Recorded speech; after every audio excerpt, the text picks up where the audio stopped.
प्रसिद्ध होते त्याआधी तुम्ही जो टीजर समाज माध्यमांवर प्रसिद्ध केला त्या उद्धव ठाकरे असं म्हणतात की राज ठाकरे आपल्या सोबतच आहेत. का एक भाऊ एका भावाबरोबर नसावा का? जर एका मोठ्या भावानं लहान भावाविषयी मत व्यक्त केलं आहे की भाऊ माझ्या सोबत आहे, राज ठाकरे या क्षणी माझ्या सोबत आहे, त्याच्यामध्ये कोणाला अस्वस्थ व्हायचं कारण नाही. उद्धव ठाकरे यांची मुलाखत येईल ती आपण जरूर पाहायला पाहिजे. एक आदर्श मुलाखत आहे, एक आदर्श मुलाखत आहे. अनेक विषयांवर त्यांनी आपल्या भूमिका आणि मतं स्पष्ट केली आहेत. बऱ्याच काळानंतर ती आपण पाहिली पाहिजे आणि त्यानंतर तुम्ही प्रश्न विचारायला हवा. माझ्या राज ठाकरे आणि उद्धव ठाकरे यांच्या संदर्भात सातत्यानं प्रश्न विचारण्यापेक्षा महानगरपालिका निवडणुका झाल्यावरती काय होत आहे त्याची तुम्ही वाट पाहायला पाहिजे. आत्ताच मी राज ठाकरे यांचं एक पोस्ट वाचली.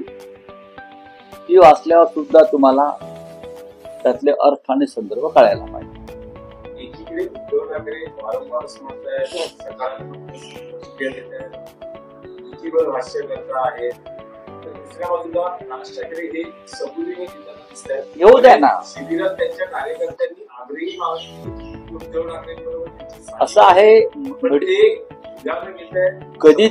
कधीतरी मीडियानं या विषयाला पूर्णविराम दिला पाहिजे. काही का जर राज ठाकरे असं म्हणतायत अद्याप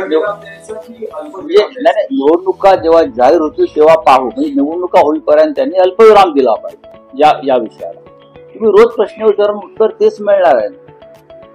म्हणून असं म्हणतो की माननीय उद्धव ठाकरे यांची मुलाखत वाचा आणि आज राज ठाकरे यांनी समाज माध्यमावर म्हणजे त्यांच्या एक्स अकाउंटवरती जी भूमिका मांडली तीही पहा. पक्ष सोडला जातो. आनंदराज आंबेडकरांच्या रिपब्लिकन पक्षाबरोबर आज शिंदे शिवसेनेची युती होते. आज दुपारी त्या बाबतीत घोषणा. ठीक आहे, त्यांचा विषय. आनंदराज आंबेडकर लोकसभेच्या आधी आमच्याकडे आले होते,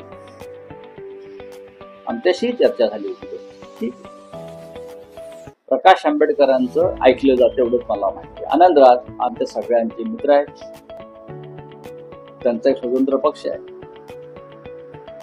आणि लोकसभेच्या आधी त्यांच्या आमच्या बैठका नक्कीच झाल्या होत्या. लोकसभा निवडणुकीच्या आधी त्यांच्या आणि तुमच्या बैठका झाल्या होत्या, त्या कशा संदर्भात झाल्या? त्यांना आमच्यावर युती करायची, त्यांना महाविकास आघाडी द्यायचं होतं आणि तेव्हा ते भारतीय जनता पक्षाबरोबर कोणत्याही परिस्थितीत आम्हाला संबंध ठेवायचा नाही, प्रत्यक्ष किंवा अप्रत्यक्ष अशी त्यांची भूमिका होती. आता ते कोणत्या मार्गाने संबंध ठेवतायत.